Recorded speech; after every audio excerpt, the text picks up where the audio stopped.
Hello and welcome to Read Brave, a comic book podcast.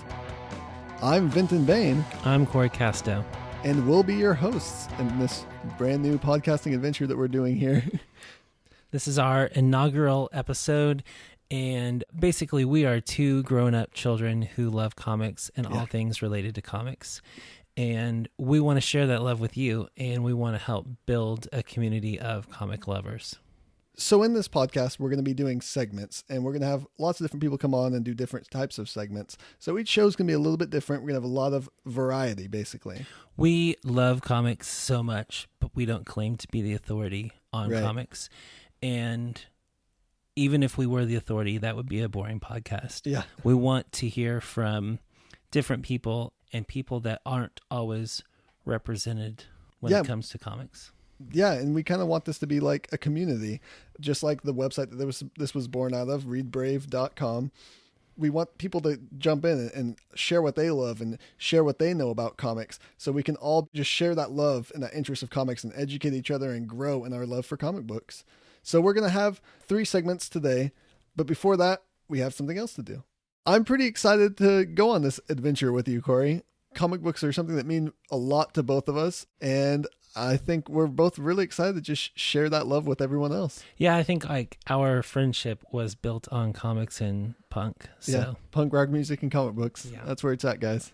So to start things off here, you came up with some questions for us to go through so we can introduce ourselves to you, the listener.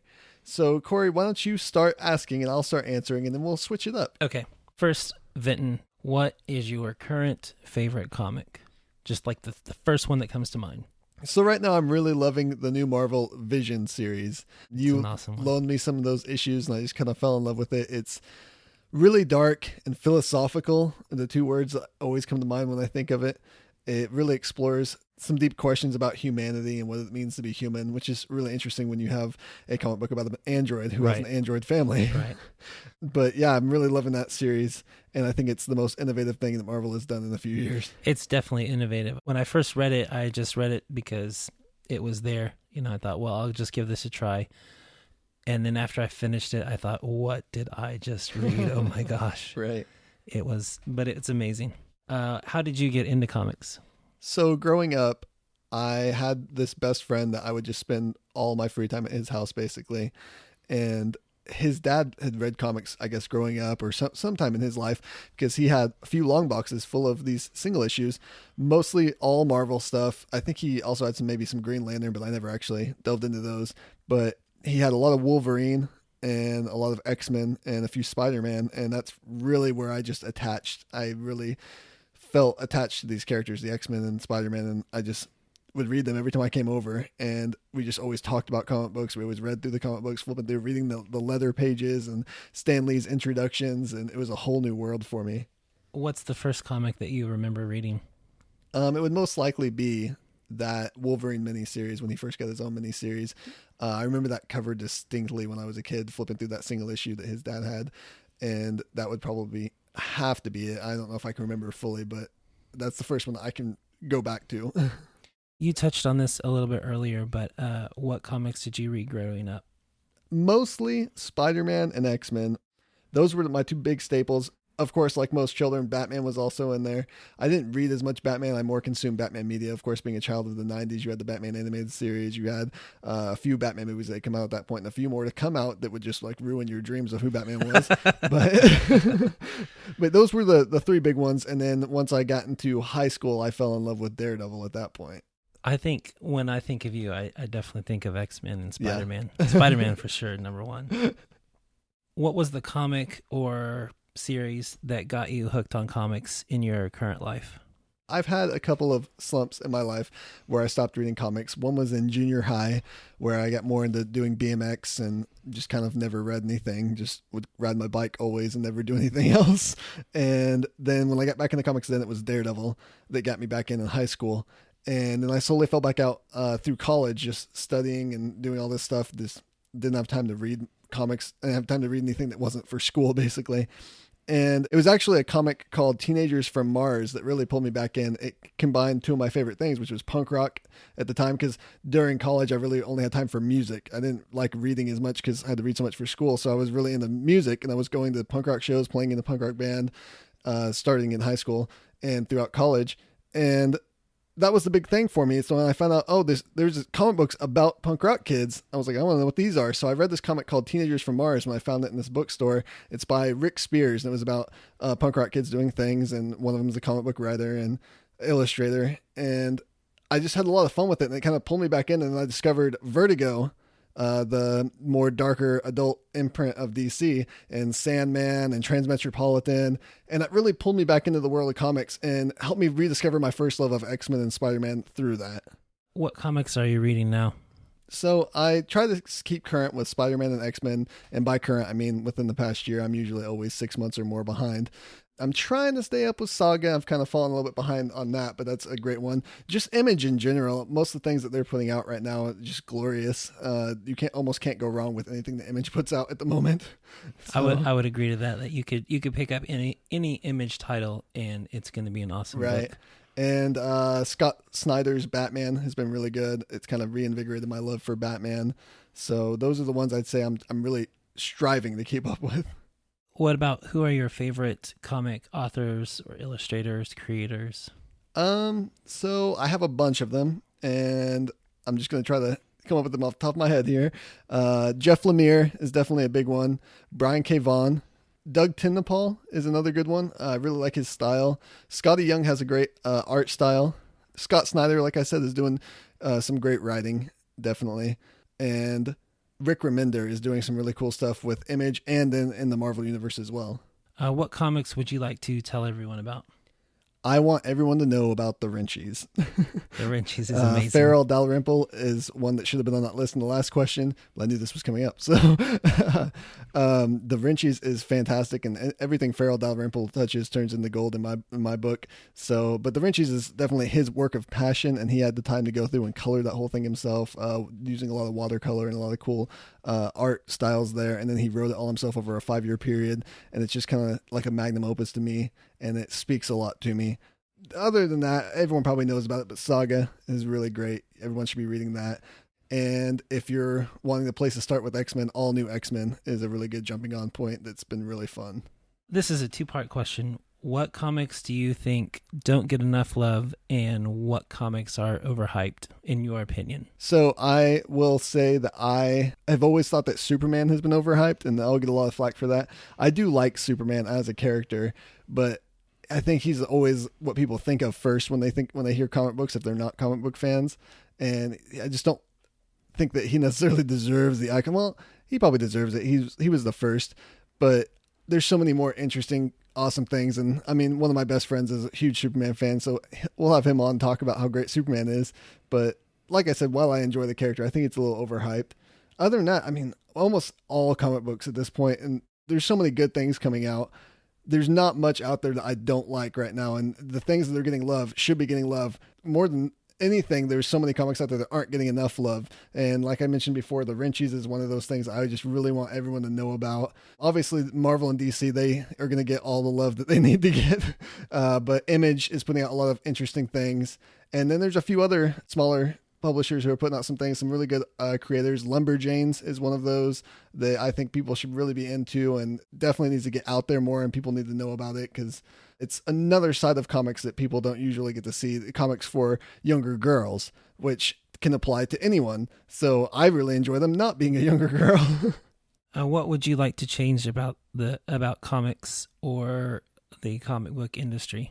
I'd definitely like to see more female creators.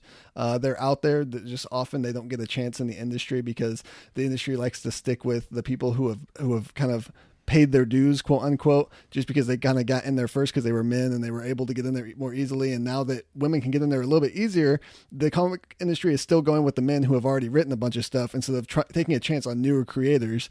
And I think that Marvel and DC could both benefit from just looking at some of these independently published books and seeing that some of these women that can write really well and do really good art. And it's kind of old to see men writing comics about women. So when you have like a Wonder Woman series run by a man, or when you have Batwoman being run by a man or whatever being run by men, it's sometimes portrayed a little less than it could be if you had it running by a woman who understands how women think and how women work. There's a few men authors who can do that well. I think Brian K. Vaughan is one of those. Absolutely. But overall, it would be beneficial, I think, that at least let's try out a few female authors on female characters for once. And another big thing would be more experimentation. It kind of goes along with the first one, but things like the Vision, like I mentioned earlier, Marvel is doing this Vision series where it's a little bit darker, a little bit more psychological. That's something that's kind of out of their normal. And I think both DC and Marvel could benefit from doing more experimentation. Let's do some weird stuff. Look at Guardians of the Galaxy as a film. It was a big experiment for them. They didn't know if it was going to succeed or not. And it was just a runaway success. I think they should definitely do more stuff like that. Take that as a hint. Do more experiments. Reach out there a little bit farther.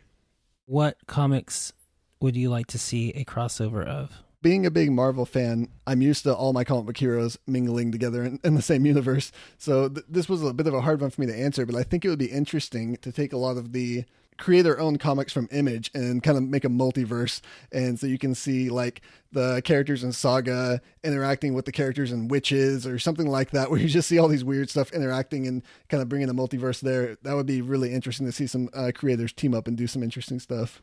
What story that is not in comic form would you like to see as a comic? One of my favorite books is getting turned into a movie here in a year or two, Ready Player One.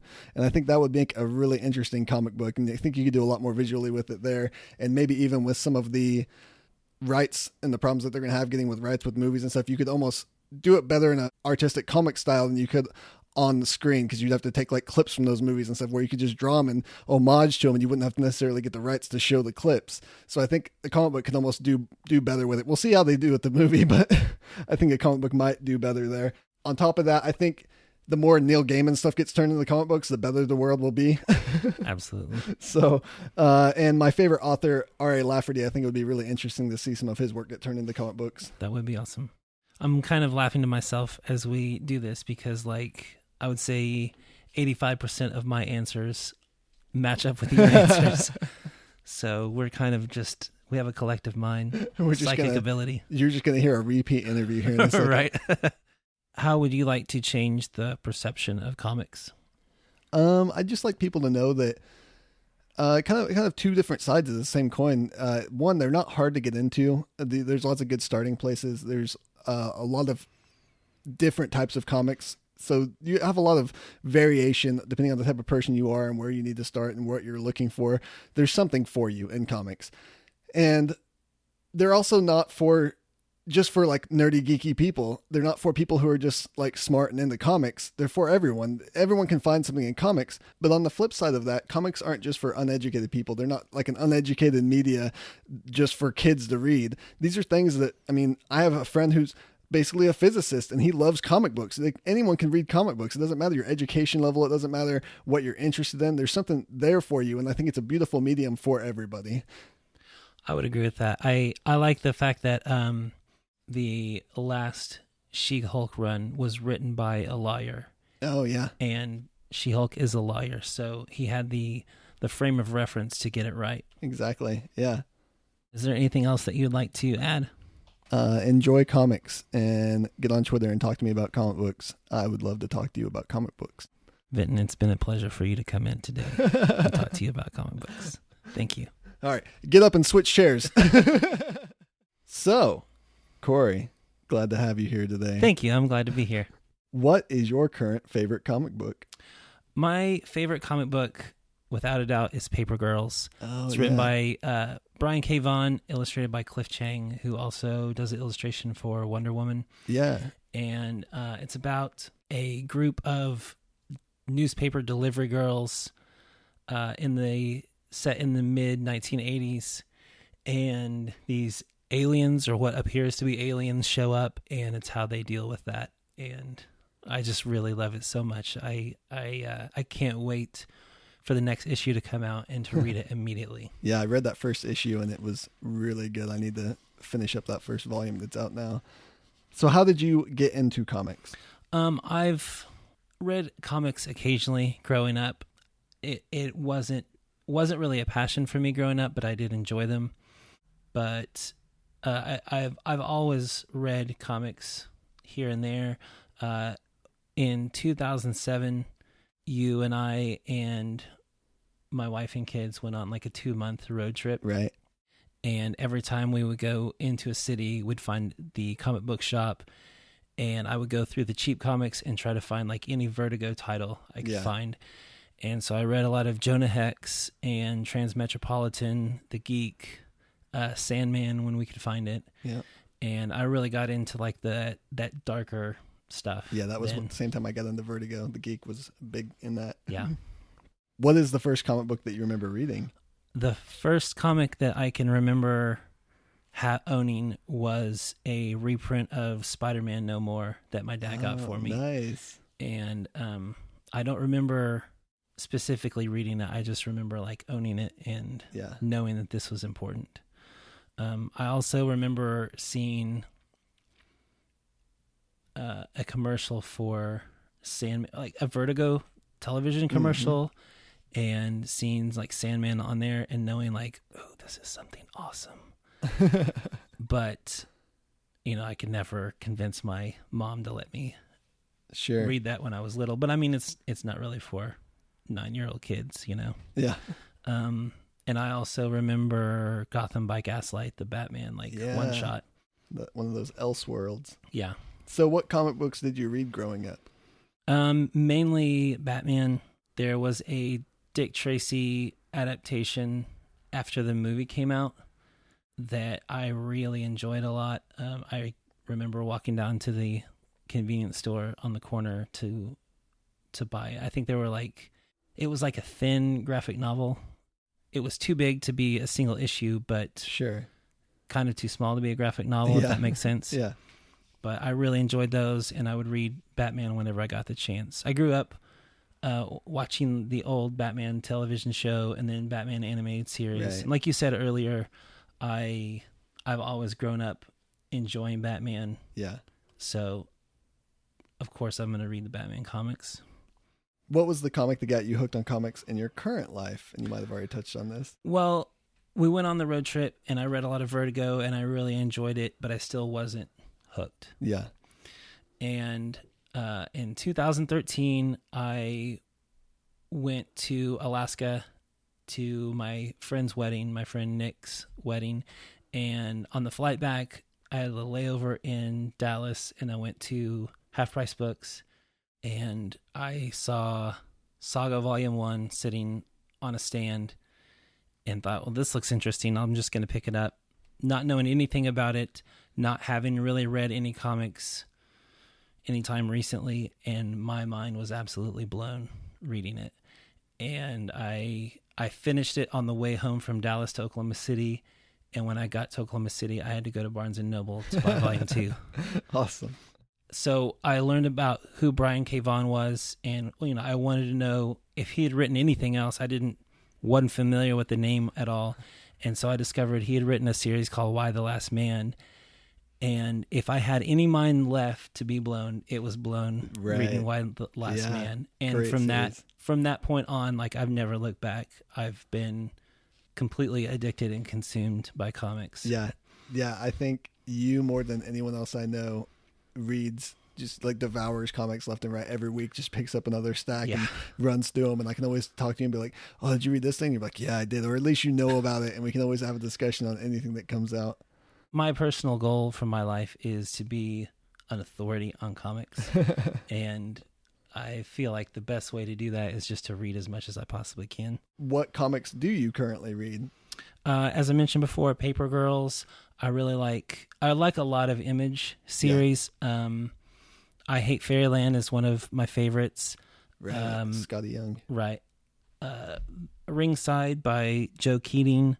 The New Vision series, like you mentioned before, All New Wolverine, where X-23 is the new Wolverine. Yeah, I've been wanting to check that out. I just got through the Death of Wolverine series, so it's a really amazing. I really enjoy it a lot.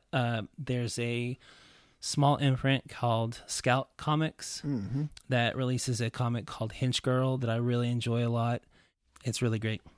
I also like the new Hellcat and of course Saga. Yeah, I haven't stopped reading Saga. There's so many great comics that you know. So, I mean, this kind of touches on some stuff that you've already said, but what comics would you like to tell everyone about? I feel like I would want people to know about Ringside. Yeah. It's similar to like a Ed Brubaker criminal kind of novel. Yeah. I really like crime drama. I like reading crime drama. I like crime drama movies, films. And I feel like this has a really good, has that vibe, but I don't feel like it gets the love, the recognition that it deserves. Talking about that, what comics do you think are overhyped and which ones don't get enough love? Okay, so I think that in a way, this is probably going to sound weird, but I think that in a way, Marvel doesn't get enough love. Yeah. Because I think that people just think of it as being superheroes, and there's a lot of like innovative comics in Marvel. Not as many, like Image is definitely on the forefront. Sure. You know? Image deserves all the love that they get, but I think that my opinion is that Marvel is learning from Image to diversify what the story looks like. And so you have things like the Vision storyline, you know? Yeah, you have like Vision, Squirrel Girl, Hellcat. Right. I think it's really, Marvel isn't necessarily getting enough credit. I see what you're saying, and I definitely agree that a lot of people judge Marvel for what it did 5 or 10 years ago. So they're still looking at like Civil War and being like, oh, well, that's Marvel. Like, well, they've changed a lot. I mean, Civil War was good and they've done other good things back then as well, but people are still viewing it through that time. Right. And a lot of people I've talked to are like, well, if DC and Marvel would just get more female authors and more female artists, and it's like, have you looked at Marvel recently? Right, They're doing that. They've done that this past year, the past couple of years, I guess. They've really picked up their game, focusing more on female characters, even lesser characters in general, but female characters of color, and bringing in authors and artists who represent those groups of people. Yeah, absolutely. And I have something to add to that, but before I do, I also want to say I don't feel like Punisher gets enough love because I think that when you think of Punisher, you think of like a bro, and it's like 100% violence and like not a concern for humanity. Sure. You know, and if you watch the movies, like you'll definitely go along with that. But I think that Punisher really represents like his love for humanity. Mm. You know, he has a hatred for crime and for the people who ruin humanity. Right, yeah.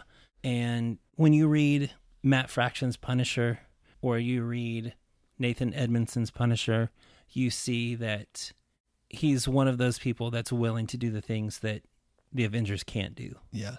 I go with you that Superman, I feel like Superman's overhyped. I kind of feel like that a lot of DC comics are overhyped. When I read DC, this is my opinion. I could be wrong. I probably am wrong. But when I read DC, I don't get the feeling that I get when I read Marvel or Image. Sure. Yeah, we're both pretty big Marvel fanboys and Image fanboys, so we're going to have to bring in some people that like DC a little bit more. Absolutely. I love Scott Snyder's Batman. Yes. I love the new Batgirl. I liked what Gail Simone did with it, and I like what Cameron Stewart is doing with it now. Yeah, and even going back a ways, I mean, Jeff Johns, really, anything he touched in DC was gold. Flash and Lantern and pretty much anything. There are a lot of good DC, but I feel like they haven't progressed in the way that Marvel and Image have. Sure, and they haven't explored as much as I feel like Marvel is doing currently. Again, kind of touched on the last question, but what would you change about the comic book industry? More diversity and more women. Right. Like you said, Marvel has done a lot in the last year to have more women characters, have more women creators, authors and illustrators. But I feel like that there's still room to grow. There definitely is. So changing paths a little bit, what comics would you like to see a crossover of? I thought about this for a while because I really wanted it to be not just like both of these characters are in New York City, so I'm just going to put them together. Yeah. I would like to see Hawkeye written by Ed Brubaker in like the criminal world. Oh, yeah. Like a criminal comic starring Hawkeye. I think that would work really well. That would be cool. What story that is not in comic form would you like to see adapted into comic form? Well, as you said earlier, Ready Player One was one of the first thoughts that came to my mind. Really? I think it would make an awesome comic. And like you said, in the way that some of the rights couldn't be purchased for the film, they could manage that in the comic. Yeah. And, a lot of Ready Player One is built on a love of comics and comic characters. So there's a lot of homaging that could be going on in Right, the artwork yeah. too, which would be cool. Right. So I think that would work really well.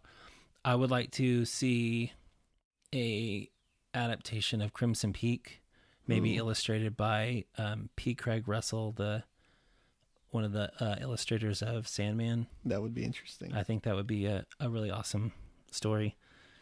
And then if like Nick Cave and Cormac McCarthy got together to write a graphic novel or a series, like it would probably be too dark for print, but it would be awesome. You'd have to like shine a flashlight on it to read it because it would be so dark. It'd be so dark. So finally, how would you like to change the perception of comics? I would like for people to not judge superhero comics by being superhero comics. Yeah. I think there's a lot of depth in superhero comics that you don't know about unless you read them. For instance, Black Widow or Punisher, both by Nathan Edmondson, or obviously Hawkeye by Matt Fraction. A lot of those have to deal with the characters, like the humanity of the characters, rather than just fighting villains or whatever. And again, the Vision comic. Yeah, for sure. Is there anything else you'd like to add? Wrenchies. Wrenchies for everything. Wrenchies always. Read Wrenchies every day. Every day until you understand it. Yes, the Wrenchies is gospel. So that wraps us up here with our interviews. Hopefully you got to know us a little bit better. We'll be your hosts from now on, so keep listening. We're looking forward to having more and more episodes. And reach out to us on Twitter or on Facebook, anywhere you can find us. If you see us in the comic book store, come up and talk to us so we can get to know you better too. Yeah, on Twitter, I'm at FleshEater. And on Twitter, I'm Cory Lee himself. So this next segment is one that I recorded with Sarah Cade from the Common Room Radio Network, and we just got together and had a discussion on why comic books should be fun. Hope you guys enjoy it.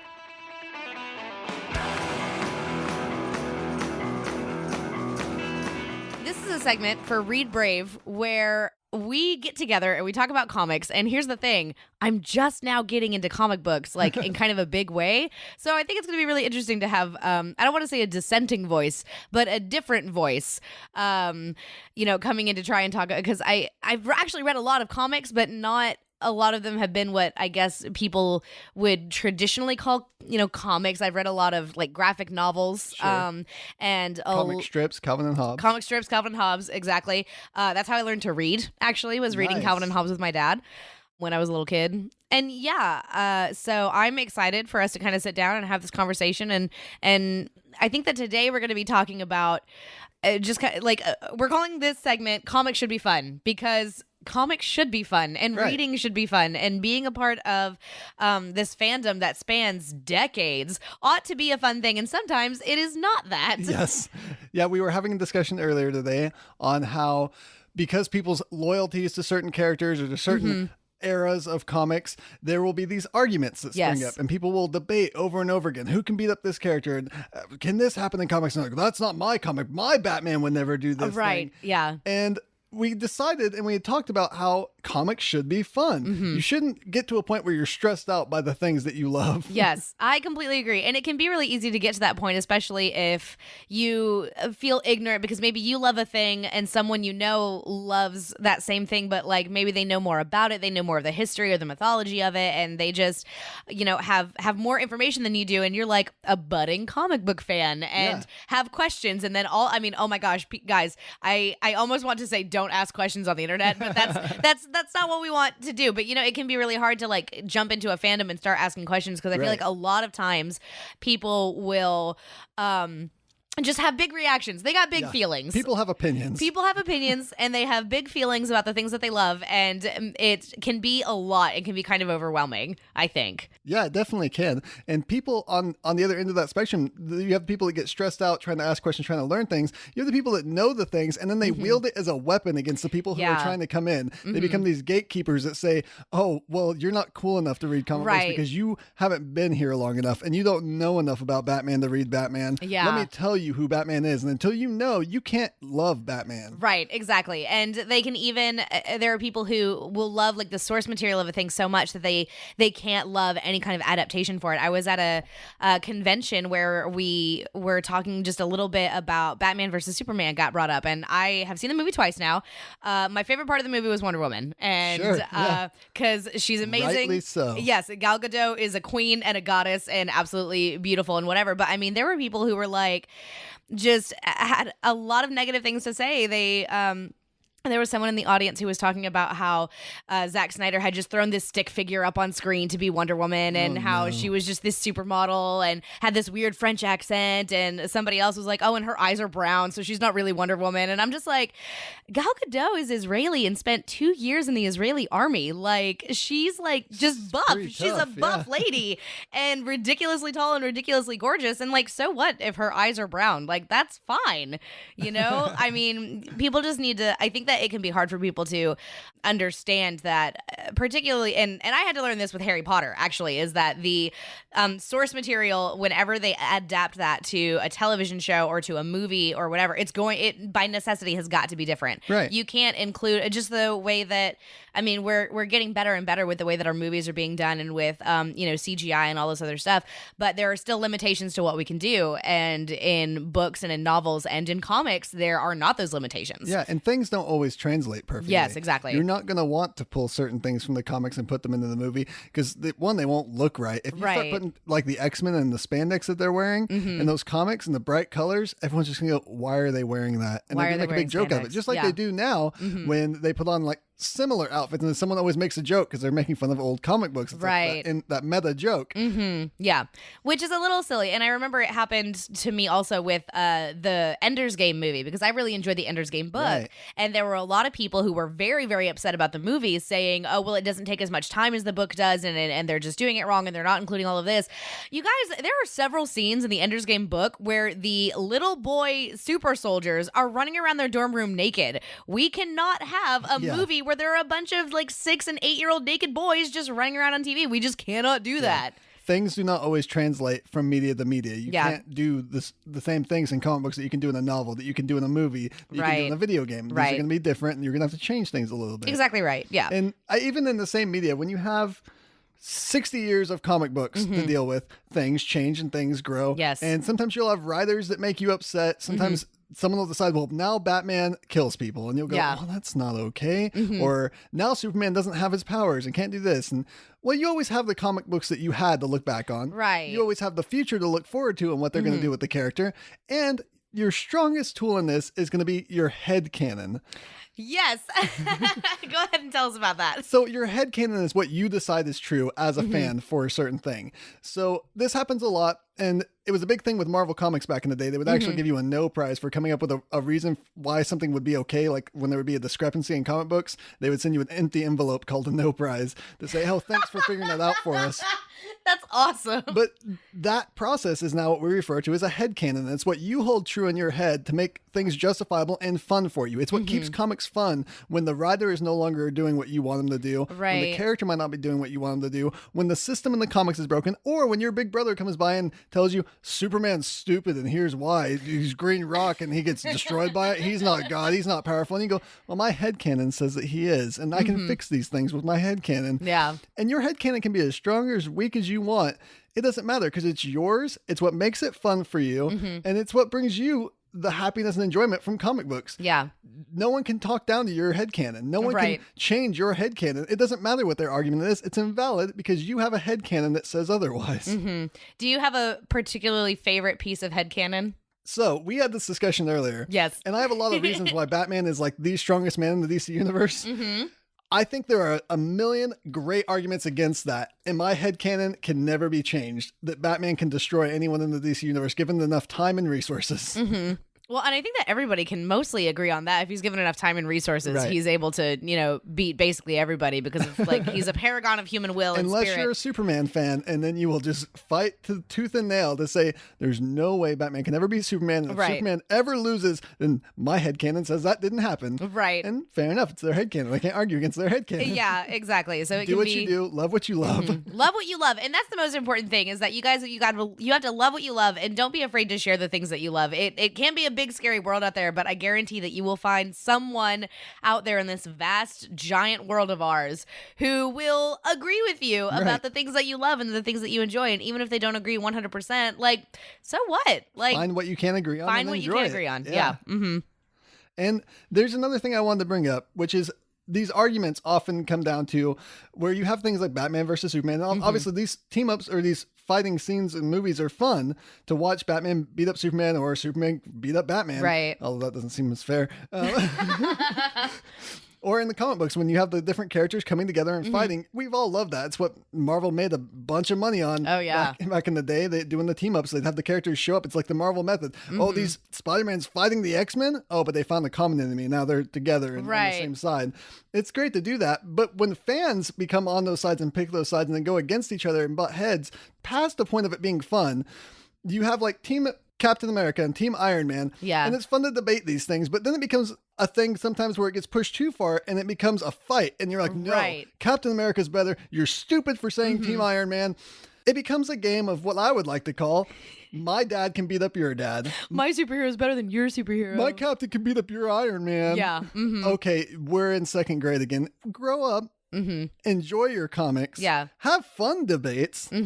But when it becomes a serious thing that you're actually getting aggressive over and you want to like fight someone because they disagree with you, or you want to shove your opinion down someone's throat, calm down. Deep Realize breaths. that you are arguing about comic books. Yep. Which I love and hold in high esteem. Oh, yeah. But you should not talk about comic books in such a way as if it's a life-threatening manner. Right. Because, I mean, here's the thing is that while we're all having this like Batman versus Superman or this Team Cap versus Team Iron Man like conversation right now, in 5 years, is any of it really going to matter?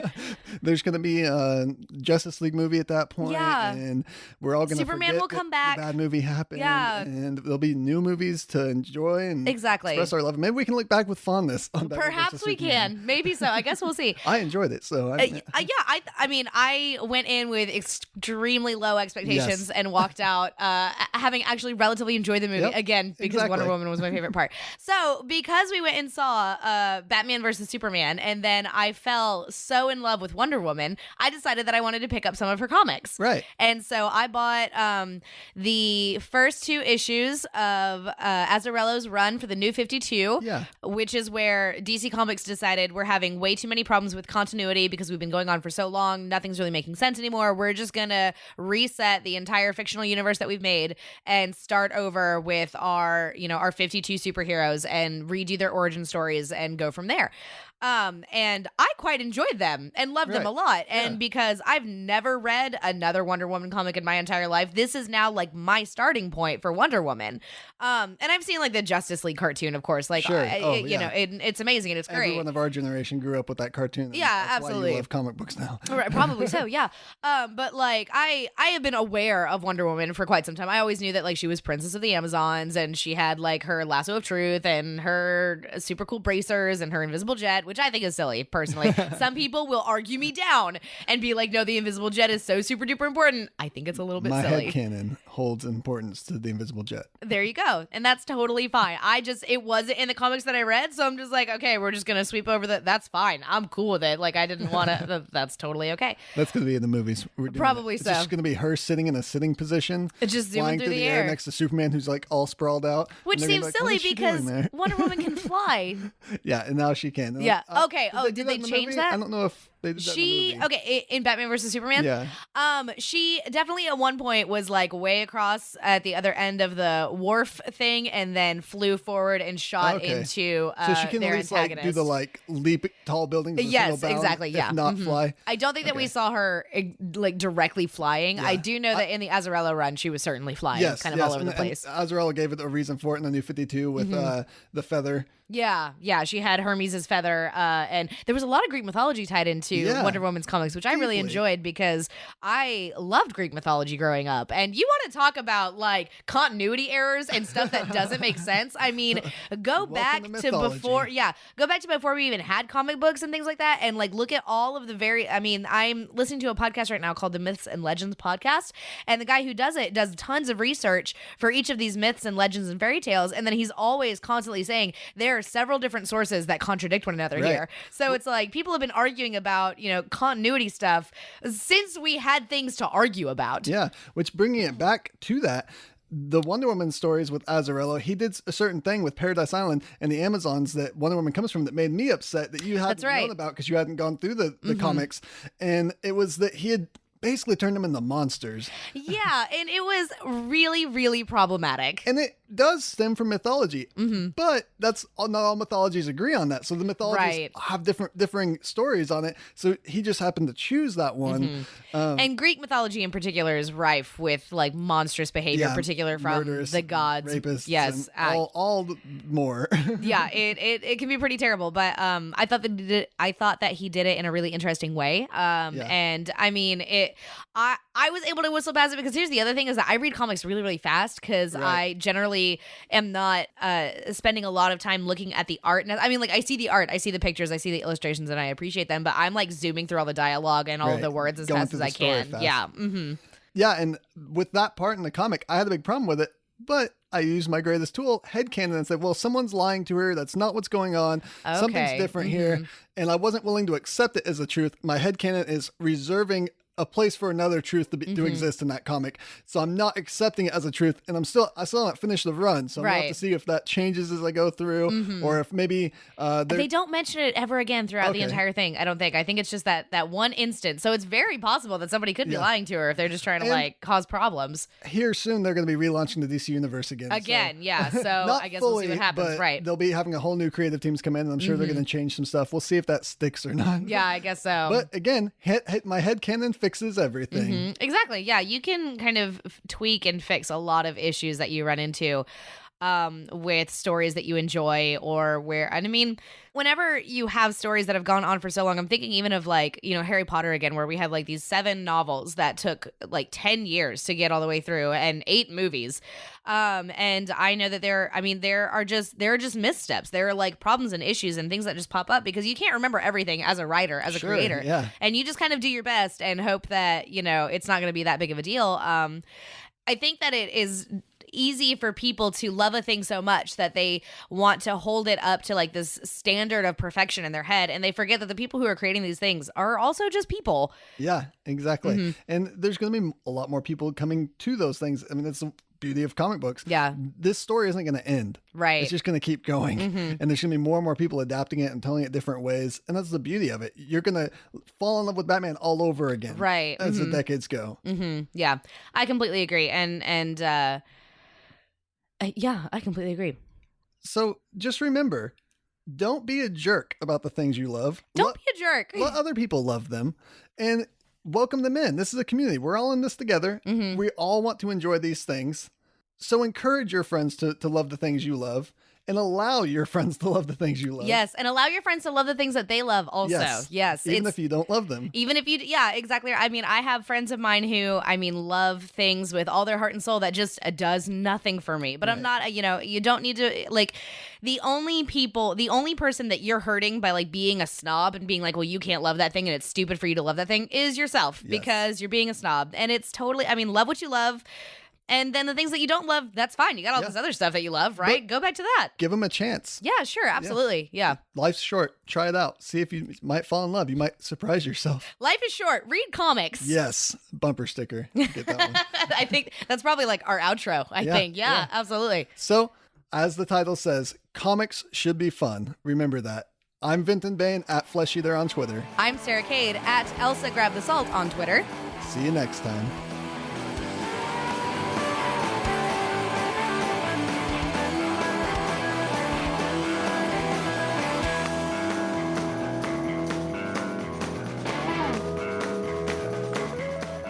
This next segment will be a regular segment, and it's called WTF Golden Age, and it's with Josh Unruh from the OK Geek podcast discussing how insane the Golden Age of comics really was.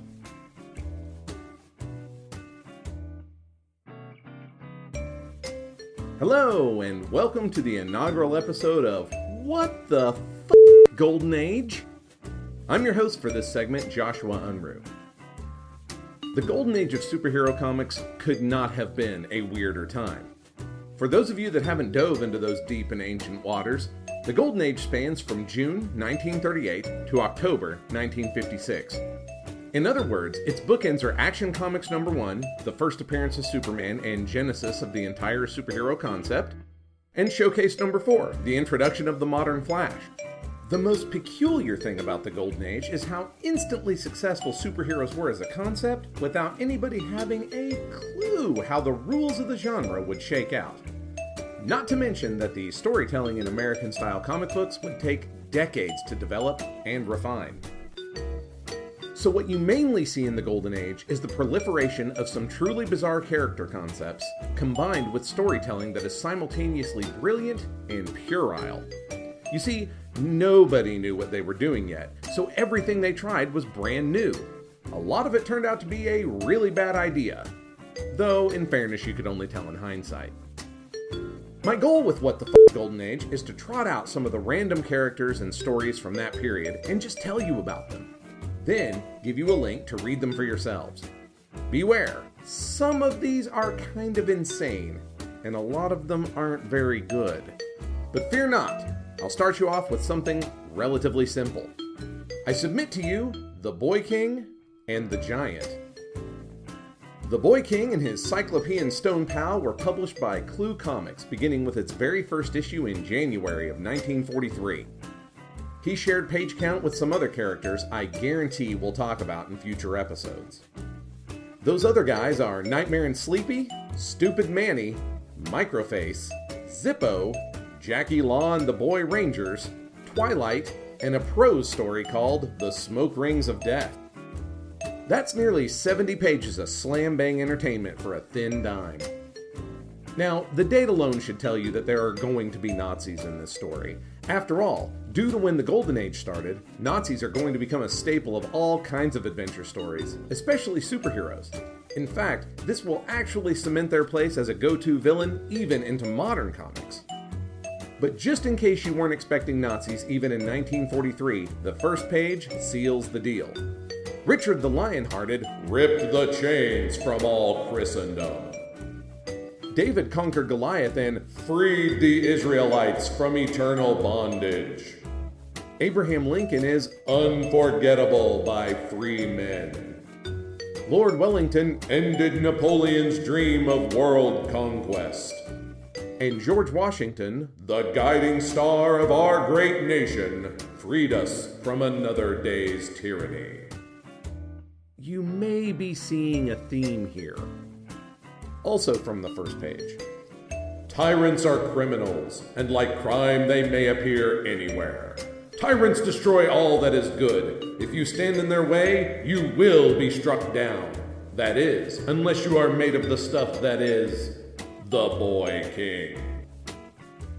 The titular Boy King begins the story as merely the crown prince of the tiny nation Swisslockia, which has the bad luck of being sandwiched between France, Germany, and Italy in 1943. Don't go looking at your maps though, because there is no Swisslockia. And the story sees to it that fiction mirrors reality by around page 3. By then, we've been introduced to Swisslockia's idyllic populace, its good king, its eager-to-please prince, and some other guys who won't matter, because then the Nazis march in and wreck the joint. By page 6, we've got Grouse, disgruntled Swisslockian minister and turncoat, set up in charge of the Nazi regime.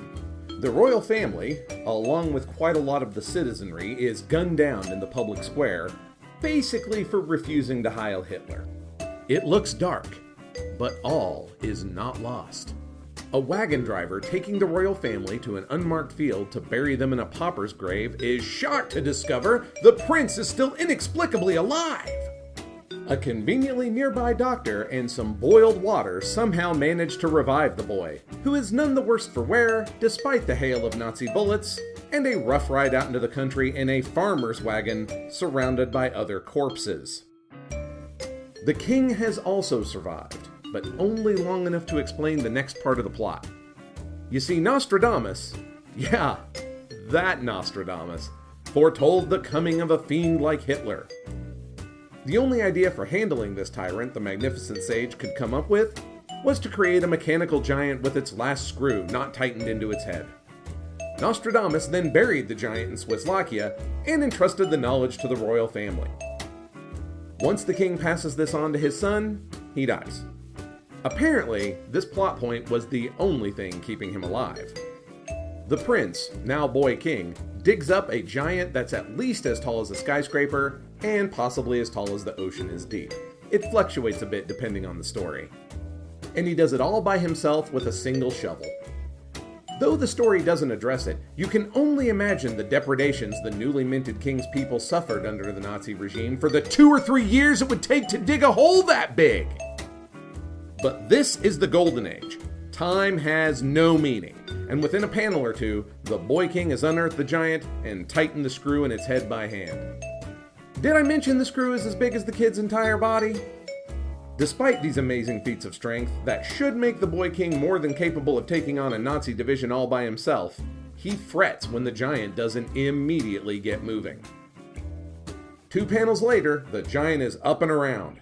False conflict is a hallmark of the Golden Age, you guys. From there, it's up to the giant to stomp tanks flat, grab planes out of the air, and generally wreck all the Nazi face that dared to goose-step its way into Swisslakia. Oh, and by the way, Grouse, the turncoat Nazi governor, is squished like a bug in the iron grip of the giant. Swisslakian royalty do not f*** about, you guys. After this utter destruction of the Nazi forces, does the boy king decide to do the world a solid, march directly into Berlin, and get a jump on that whole Hitler dying in a ditch doused in gasoline and on fire thing? Nope. He packs the few remaining Swisslakian survivors onto the shoulders of the giant and walks to America. Think about that epic piggyback ride for just a second. Not only do these dispossessed people have to spend weeks or months riding a giant across the ocean with no shelter and no place to sleep that isn't one toss or turn away from falling into the ocean, but they also had to march through occupied France to get there. Hey, I don't know, maybe hang out and Viva la France a little bit, huh, boy king? Nah, you're right. You may love Paris in the springtime, but you want to be a part of it. New York, New York. Despite that obvious lack of heroism, the boy king is clearly meant to be a superhero. For no apparent reason, other than to show off how swole the dude is, his royal regalia is skin tight. Purple with red undies on the outside, has black hip boots, and includes a cape. Now that cape is red and lined with fur just like a king's. You know, it goes with his crown, obviously, but the overall superhero-ness of the look cannot be denied. As for superpowers, the kid can survive a hail of bullets with nothing but boiling water and some helpful peasants. He has mad digging skills, and also controls an unbeatable, super strong, indestructible giant created by Nostradamus. You gotta admit, that looks a little more impressive on the resume than able to leap tall buildings in a single bound. Still, for all that, this character is guano insane. Child monarch of a tiny fictional nation gifted with a Sears medieval robot built to punch Nazis with fists the size of houses? Honestly, Golden Age, what the actual f***? And that'll just about do it for this episode of WTF GA. But that's some pretty crazy stuff, right? Well, there's plenty more where this came from. In fact, I doubt we've heard the last of our favorite boy king. Check the show notes for a link to this issue of Clue Comics on the Digital Comics Museum. Maybe think about throwing them a buck or two while you're there. If you've got any favorite Golden Age comics or questions about them, hit me up on Twitter @JoshuaUnruh. Use the hashtag WTFGA so everyone can play. Until next time, keep asking, what the Golden Age?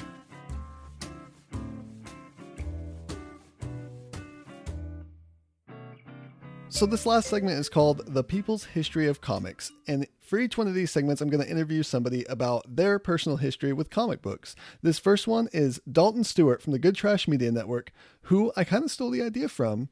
If you want to be interviewed in the future for this segment, send us a tweet at Graphocast.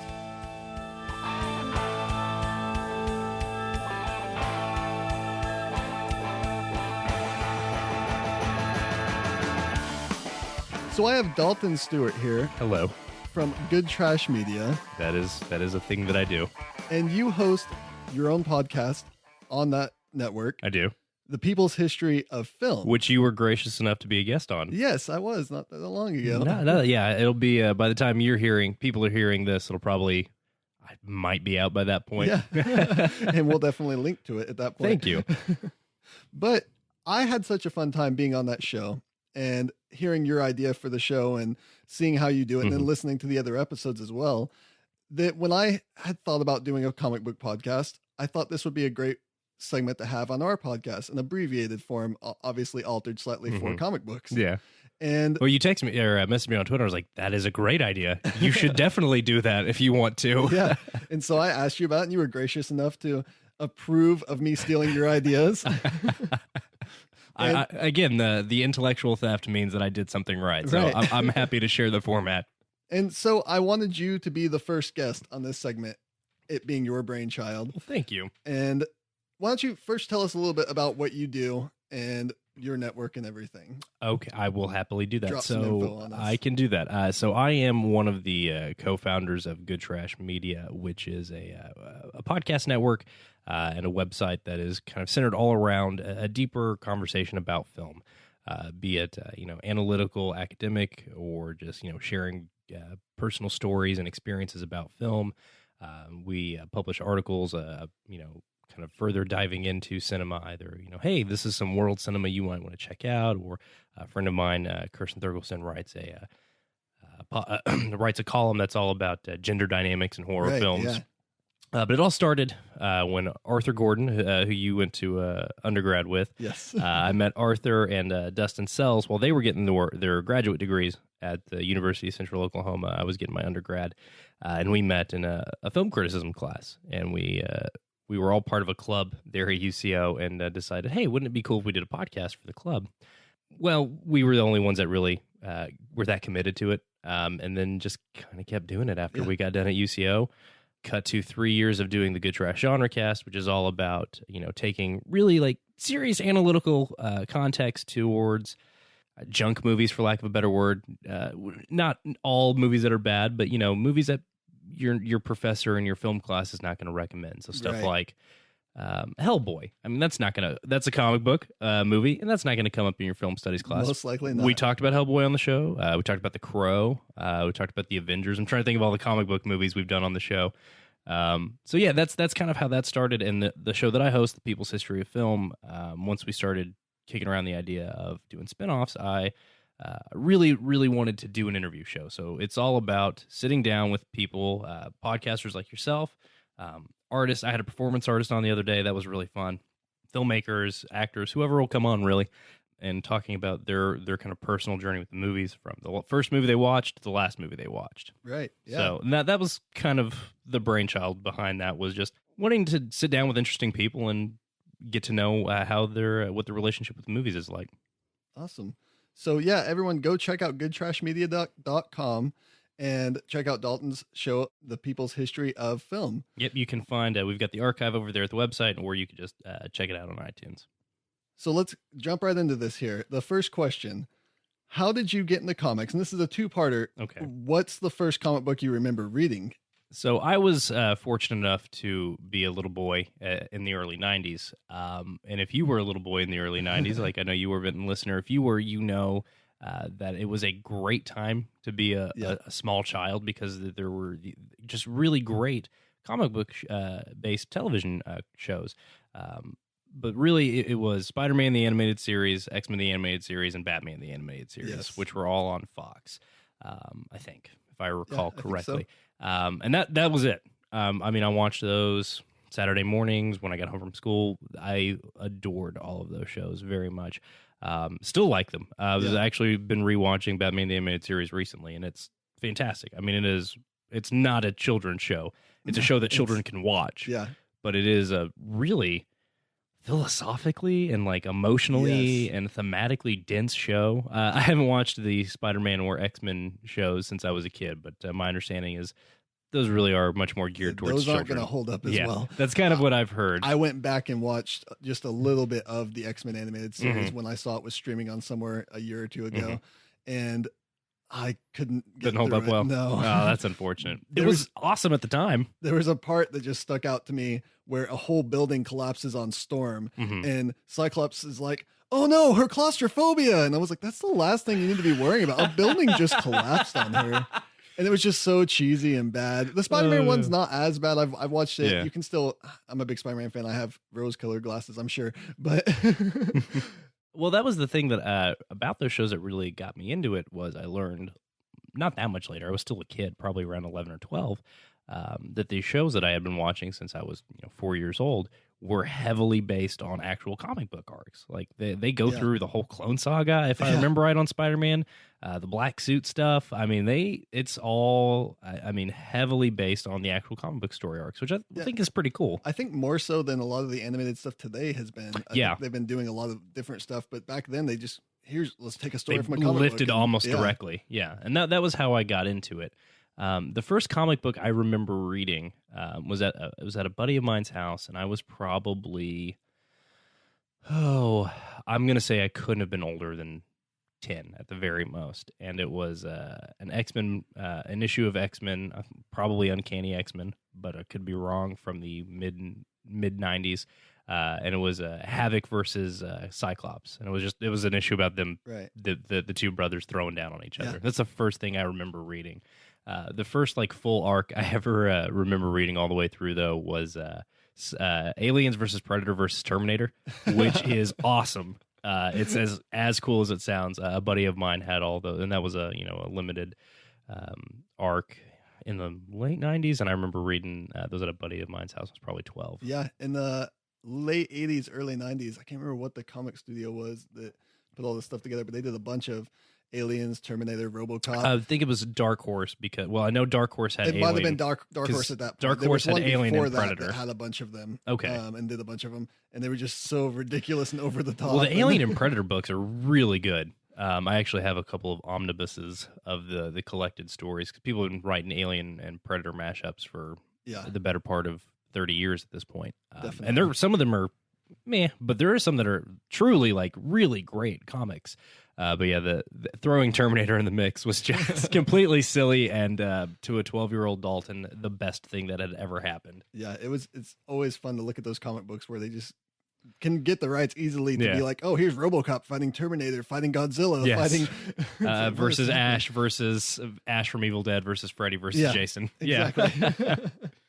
So kind of going off of that question, and you may have already touched on it a little bit, did you have a favorite comic series growing up? Not really. Weirdly, I didn't start reading comic books a lot until I was in high school. Okay. And so I turned 16, and I started, there was a comic shop not far from my house, but definitely not within walking distance, and far enough that it would have been a pain to try and get my parents to take me. Sure.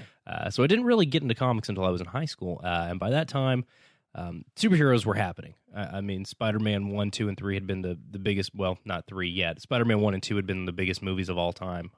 So this is, 2005, 2006. Mm-hmm.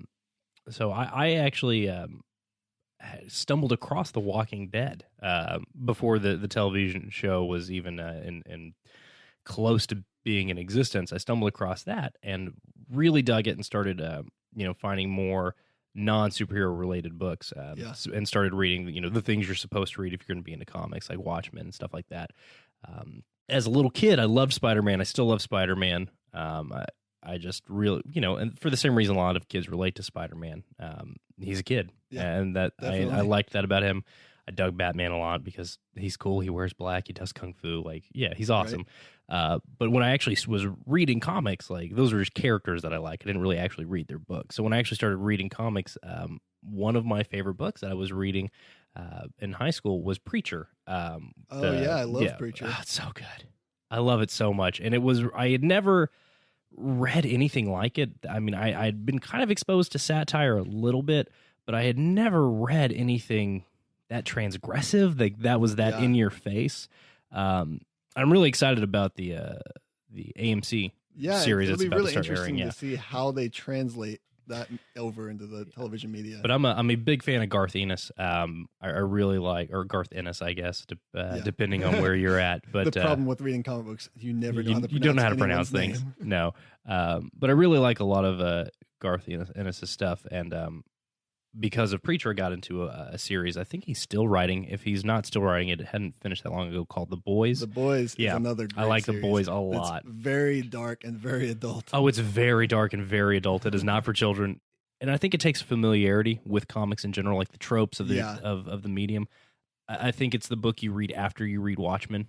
If Watchmen does it for you, get into some post 9/11 nihilism with The Boys, because it's about a CIA group that is responsible for policing superheroes. Basically. And the main character is roughly based off Simon Pegg. Yes, which is how I got into it, because I was really into Simon Pegg when they released issue 1, and I read an interview somewhere where he was like, "Oh, you should check out this comic book. It's kind of based on me." They asked for my permission. I was like, "I want to read this." Yeah, I thought it was really cool. There's a really, in the first trade paperback, there's a really brief blurb about Ennis asking Simon Pegg, like, "Hey, I like your face. I'm gonna," and this is like right after Shaun of the Dead. This is before he's in Star Trek and a household name. Yeah. So it's kind of awesome. But yeah, those were two in high school that I absolutely was wild about. Do you have a favorite now? My all-time favorite comic is Why the Last Man. Yeah. Brian. It's so good. It's just amazing. So the setup with that one, for any of our listeners who don't know. Simultaneously, all across the planet, every male and every living organism with a Y chromosome dies simultaneously, except for this dude and his pet monkey. This monkey that he's trying to teach to be a helper monkey. And it's a 60-issue series, I think, 60, 65, somewhere like that. It's like 10 trade paperbacks. Yeah. And that's my sweet spot for me. I really dig. A perfect size, really, because you have the time to fall in love with it. Yeah. But it's not so ongoing that it goes on for about 5 years, and that's the end of it. But I really love those 60-issue, limited stories. But yeah, Why the Last Man is really great. It was actually, there was talks about trying to make a movie about it for a while, and I kind of hope they don't, because it really is very much a comic book story. I think it would be difficult to adapt, because it is an ongoing. If it's done as anything but a television show, I don't think it would work. And the scale of some of the things that happen. Just use your imagination, listener. Think about what would happen if every dude on the planet died right now. There's a lot of men who are doctors and pilots, and the comic deals with that. It's like, well, first of all, that's 90% of all religious leaders in the world, so they're dead. Lots of doctors, lots of people who are doing things that are necessary to sustain human life are about to drop dead. And it gets into the gender inequality of systems that have allowed men to dominate those fields. Like, it's brilliant. It is so smart. It's also really fun, though. Like, it's silly, and there's action, and it's great. Yeah, it would have to be done as a TV show if you were going to transfer it over into media. Definitely. I believe. And Brian K. Vaughan, the author for it, he does a lot of work on TV shows. He worked on Lost. He worked on Under the Dome with Stephen That's what King. I was thinking of. Brian K. Vaughan is a smart dude, and writes for basically everything. I think he's written video games too. Yeah, I mean, if you can, if it needs a script, he's probably worked on it. Yeah. So, have you ever had a comic book that affected you or impacted your life in a large way? Why the Last Man. Why the Last Man. That one as well. It would definitely be Why. Again, this would have been probably my junior, senior year of high school, when I was starting to get kind of political as a person. And reading that, like, it really made me consider, certain gender issues that I hadn't really thought about before. Right. Especially, I was aware intellectually that there was a pay discrepancy between men and women when I was 17 years old. But the actual ways in which society very seriously treats men and women differently, I hadn't really considered at all. Mm-hmm. And that's something that book really made me do. And it really, there's some beautiful talk about just, interpersonal relationships, about what it's like to be in love. about what it's like to love other people and be loved by other people. It's really an emotionally powerful book that meant a lot to me. I mean, when I still, I own them all. And so I'd read probably the first 3 or 4 volumes, and my birthday rolled around, and I got some money for my birthday. And I spent literally every dime of my birthday money to go out and buy the rest of the series. Because it's like, $10 to $15 a trade paperback. Yeah, for sure. And it's like a 10 volume series. So I went and bought them all, and I adore it. Yeah, it meant a lot to me. And I haven't reread it since I was probably in college.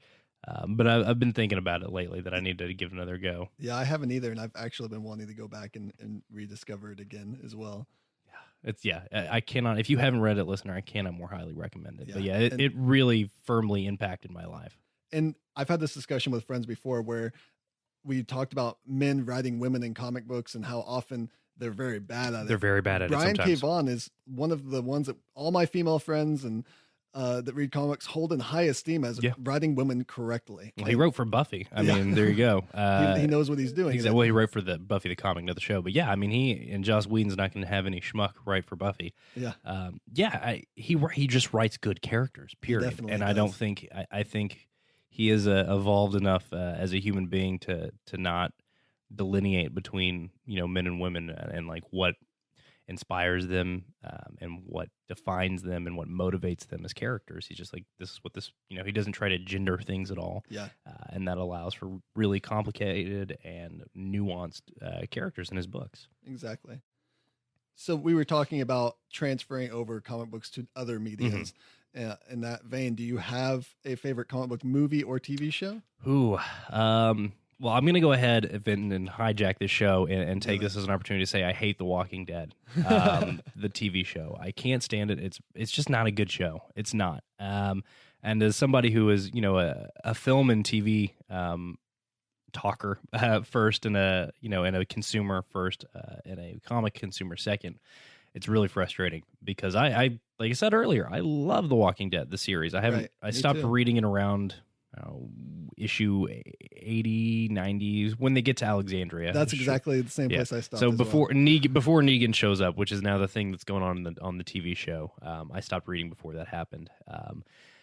I really liked the first season of the show, and I liked things about the second season, and I tried to watch the third, and I think I got through the third season, and by the end of that, I was just like, I'm done with this. I think I tried to watch the season 4 premiere that following year and just couldn't do it. That's just actually got bored. The same place where I got bored and quit watching as well. I watched the first 3 seasons. I enjoyed the first one quite a bit, and then I just slowly got progressively worse. Yeah. And I have a lot of friends who really love the show, and there are people on this podcast who are still really into it. And that's fine. I mean, I'm not trying to say you can't like it. Sure. I'm saying that I think there are plenty of things that I like that are bad, and I think the first step is admitting that the thing is bad, and that's okay. You're allowed to like things that aren't good. It's not good. It's like it's poorly written, it's poorly paced. Characters make decisions that don't make any sense, and I just find it infuriating. What I do really like on TV right now, actually, is Arrow and Flash. I think they're both great. They recapture. We talked about Buffy a second ago. They recapture some of that Buffy the Vampire Slayer magic for me, where they're just soapy enough to like kind of get you hooked in, where you are really invested in these the characters' personal lives. They also have kind of engaging, intriguing plot lines. No, those are not shows without problems either. I mean, they do have some kind of wonky. The flashbacks on Arrow have gotten progressively worse in season 1.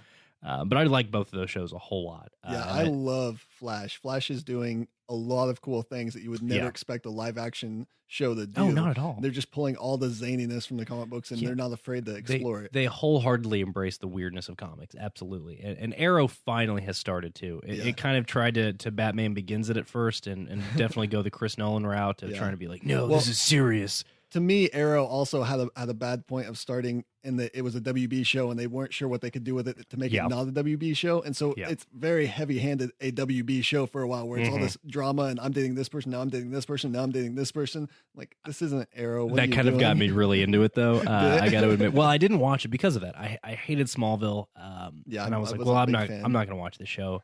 And I had a buddy of mine that was like, you got to check this out, man. Deathstroke's on there right now. It's awesome. I was like, all right, I'll check it out.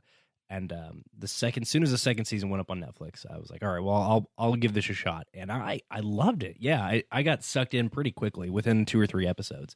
So yeah, I mean, it does have some very W or CW now. I mean, it definitely, it is a show that airs on CW. But I'm still stuck in the 90s. Exactly. Well, I always called it the WB until I started watching several shows on that network. Yeah.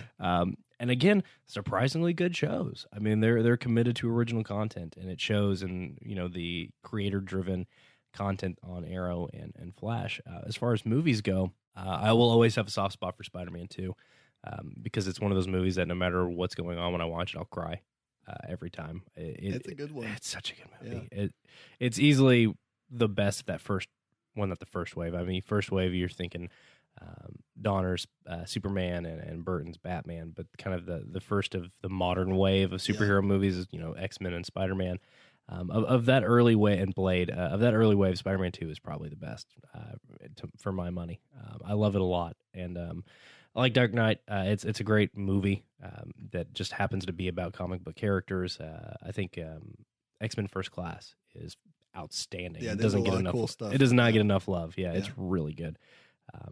Yeah, that's what does it for me. As far as like what's currently out, I really love Captain America: The Winter Soldier.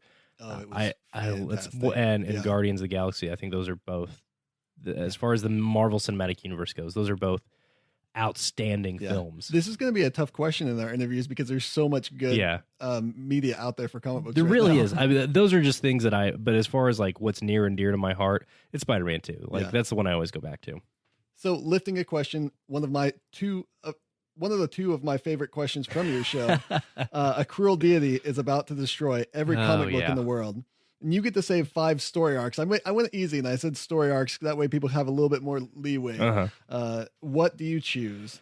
Oh, and man. that can be like a graphic novel. It can be all of Y: The Last Man. I would consider that one story arc. And that's kind of how I took this question because, I read story arc and I was like, well, that could be like Civil War or Avengers versus X-Men. Right. But again, I don't really read superhero books.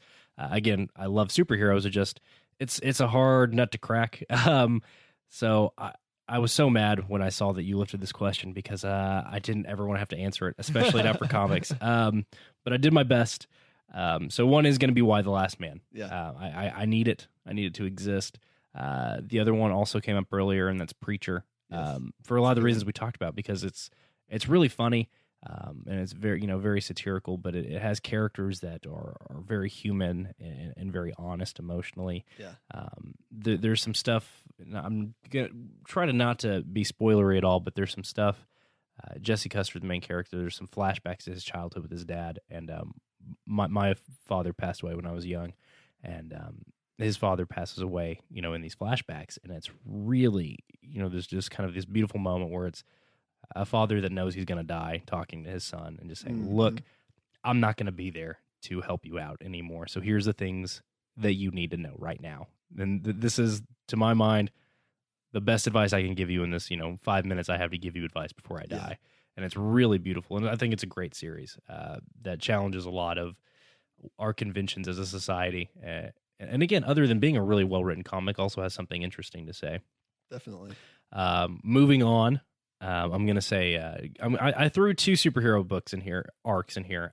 Batman The Long Halloween, which is so good. Tim Sale and Jeff Loeb. Yeah. And actually, Dark Victory didn't make the cut for me, but their follow-up, Jeff Loeb and Sales, Dark Victory is great. A reboot of the Robin origin story. So if you don't know, Long Halloween is kind of the follow-up to Frank Miller's Year One. DC decided they wanted to, I think Year One was issue 4 or 500 of Batman, I think.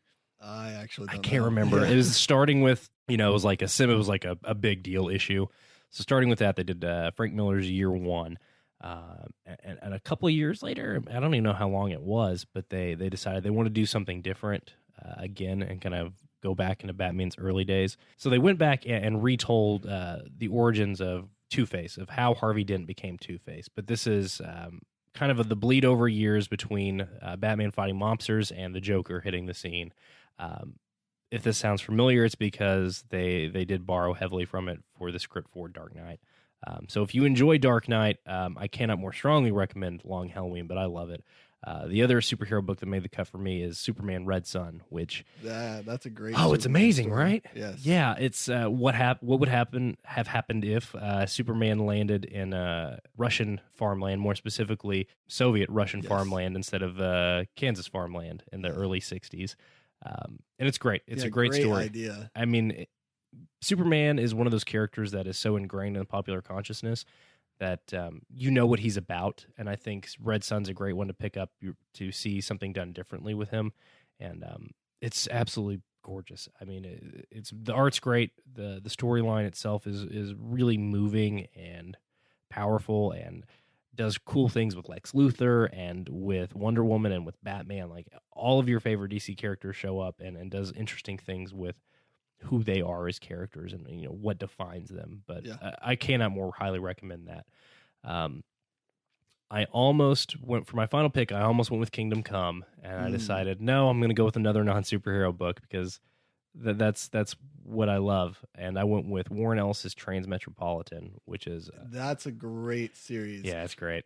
Yeah, I only read I think the first 4 trades or 5 trades of it, so I never actually finished it to this day. And it's one of those books I always think about. Maybe once a month, like I go, I need to go back and finish reading. I never that. finished it either, actually, because I was on trade 8 or 9, 7, 8, 9, somewhere in there, and they changed. Yeah, they did. They switched to a new edition, and That's they the exact moved reason some I things stopped as well. around. Yeah. So, I was too lazy to figure out can I just pick up with 8? Did they move some things? Because they're Transmetropolitan, things get moved around. I mean, there's a lot of very short. There's a lot of one shots. There's not a lot of serialization to the story. There's a little bit. So basically, the idea with Transmetropolitan is I think it takes place in the year 3000. But if you're interested in Hunter S. Thompson, the guy behind Fear and Loathing in Las Vegas. That's how I got pulled into it. I was really into Hunter S. Same Thompson. here, actually. I had a buddy that was really into Hunter S. Thompson. I wasn't as into it as he was. But he had mentioned it, and I kind of did some research on that. And the comic shop guy, he was like, well, what do you want to... I had a great comic book store guy, Atomic Pop in Oklahoma City. Here's a shout out to Joey. He was the best comic book store guy of all time and got me to read a lot of cool stuff. I'm very thankful that he ran the desk there at Atomic Pop. But I mentioned that I'd heard about Transmetropolitan, and he was like, you're getting it. Just go get it. Go. Yeah. This is where it is. Pick it up. Actually, you know what? Now that I think about it, he might have recommended it to me. But I had remembered he mentioned the Hunter S. Thompson thing, and I had a buddy that was in Hunter S. Thompson. That might be, again, this is 10 years out now, so my recollection's a little fuzzy. But I love that story. So take Hunter S. Thompson, put him in the year 3000. And you have Spider Jerusalem, which is the best comic book name ever. Yeah, it's just this angry journalist who refuses to accept the status quo. I was so into him when I started reading it that I immediately went to eBay and bought an action figure. I have an action figure of That's Spider awesome. Jerusalem. I tried to find those glasses for a really long time. Yeah. And never could. And now that I can find them, I'm like, I'm 25 years old. Right. I'm not going to wear those. wear those. But if I had found them when I was 17, you better believe I was wearing those glasses. So yeah, I love Actually, I did a lot of theater and competitive acting in high school, and I did a monologue from Transmetropolitan. Nice. At an acting competition, and I did it because I was like, no one else is going to do this. I was tired of hearing the same things at all these acting competitions, and I was like, I guarantee you no one else is going to do a monologue from this comic. So, and it went over really well. So That's awesome. I cannot more highly recommend that to people. So the second question that was my favorite, one of my favorites from your show that I stole was, you can have drinks with one comic book character, not the actor who plays them in an adaptation or a historical person that they're based off of. Who are you going to have drinks with? I thought about this for a while. Again, so glad you stole this one too, because I love this question. This was actually Arthur is responsible for this question. Yeah. It's a great one. I know, right? But I went with Cassidy the vampire from Preacher, which we've already talked about a little bit. I love Cassidy is an Irish vampire who was turned into a vampire around 1910, 11, 12 during the Irish Civil War, and is a man full of very real sadness, but also an unquenchable joy at the same time. He's kind of got just this great Irish character who, kind of picture Ireland and what that means in your mind. And I think Garth Ennis did a really good job of capturing that, because it is this mixture of really delightful joy and very serious like pain and melancholy. And that's what Cassidy's about. And I think he's a good drinking buddy. He's would be probably going to get you in trouble Yeah. because he does kill people very frequently, and is always looking for a fight. But man, what a great character! Yeah, that is a great answer. Thank you very much. I thought about it for a while. I almost went Spider Jerusalem too, but I was like, no, he's gonna shoot me with that gun that makes you poop yourself. He's just gonna rant and yell the whole time. Yeah, it's not gonna be any fun. He's just gonna be angry about Yes. everything. So to wrap this whole thing up, what is the last comic you read? I had to think about this for a while because I actually haven't read anything lately. Yeah. But the last thing that I read was Volume 1 of Star Wars Legacy, which is a series that Dark Horse did when they still had the rights. Now Marvel, now that DC owns Star Wars, Marvel is publishing all the Star Wars comics. But DC had the comic rights for years and years and years and years. And I think Marvel had them like originally. I don't know what happened at DC. I forget how that happened. Yeah, Marvel just released a little bit right away. Mm-hmm. They did not that many. I think it was Dark Horse was the first publishing house to actually put out like ongoing series. Yeah, Dark Horse did a lot with Star Wars. They had ongoing Clone Wars series and Knights of the Old Republic series, and I mean they had so much stuff. But this Legacy story takes place like 150 years after Return of the Jedi, and is centered around Cade Skywalker, I think is his name. It's been a while since I read it. It's been probably 6 months or so, and he's they don't really definitely define like how far out it is. He's either the great-grandson or great-great-grandson of Luke Skywalker, and it's all about his story in a galaxy that looks nothing like anything you've ever seen before, because the Empire is the good guys. There is no the Old Republic kind of merged with some remnants of the Empire, and it's very interesting. The bad guys are OG like super ancient Sith. And the good guys are actually kind of the Empire, and the New Republic's all but dead. Interesting. It's really, really fascinating stuff. I haven't read that one. Oh, it's good. I only read the first, I think it's 3. They have shorter trade paperbacks, but I think if you get the large editions, I think it's 3 volumes. He's very much a reluctant hero. It opens with the Jedis being all but wiped out again by the Sith, this time directly. And he manages to escape narrowly, and a handful of other Jedi escape too. But he's on his own and spends a lot of time as a bounty hunter, and is addicted to death sticks. And yeah, he's a really cool character, and he's the best parts of Han Solo and Luke Skywalker rolled into one character. Yeah, it's a very cool book. I cannot more strongly recommend it. I like it a lot. I mean, if you're into Star Wars and you're thinking, man, there's a lot of Star Wars comics, I don't really know where to get started, this is a good one because it's kind of a standalone thing that takes place so far out that it's not going to affect anything. It's not going to confuse you if you're kind of a casual Star Wars fan who doesn't know all the expanded universe stuff. It's not going to confuse you when you go see Star Wars Episode 8 whenever that comes out, because it takes place, again, 150, 200 years after everything else. And that was the last book that I read comic-wise. Nice. Well, that was the last question I had for you.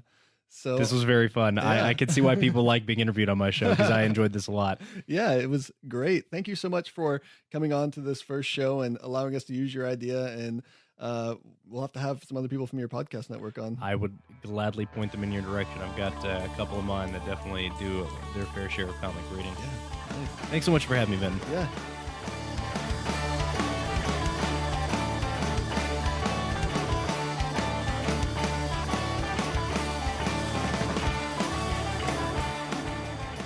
Thanks for listening today. I hope you enjoyed our podcast and will continue to listen in the future. Yeah, we had a lot of fun. Thanks for giving it a listen. Hopefully you will be back in 2 weeks when we do our next episode. Until then, feel free to email us at contact@graphocast.com.